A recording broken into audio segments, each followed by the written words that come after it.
Brigada Nationwide. Samantala, isang kongresista ng braso umano sa Department of Agriculture para ho sa import permit ng mga isda. Brigada Haji Caaminyo sa balita, i-brigada mo! Brigada. Ibinunyag ni Agriculture Secretary Francisco Tiu Laurel na nagkaroon ng insidente ng pambabraso ng isang kongresista para sa import permit sa mga isda.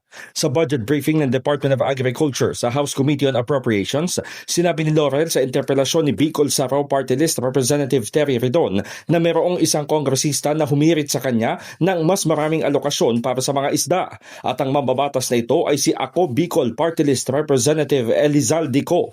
Iginiit ni Laurel na hindi niya pinagbigyan si Co para sa 3 kumpanya niya dahil may formula na ipinatutupad ng DA na patas at science-based. Dagdag pa ng kalihim, 3,000 containers ng isda ang nais ni Co pero hindi siya pumayag. Isa umano sa mga kumpanya ni Co ay ang ZZ Victory Fishing Corporation.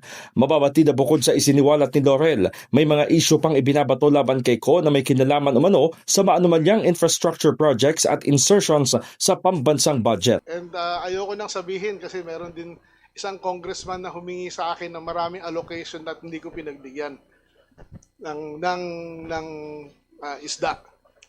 At ang pangalan nun, Saldico. So, do you have more information about that?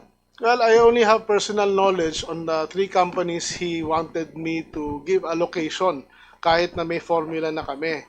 And hindi ako pumayag magbigay ng kahit isang container sa kanya.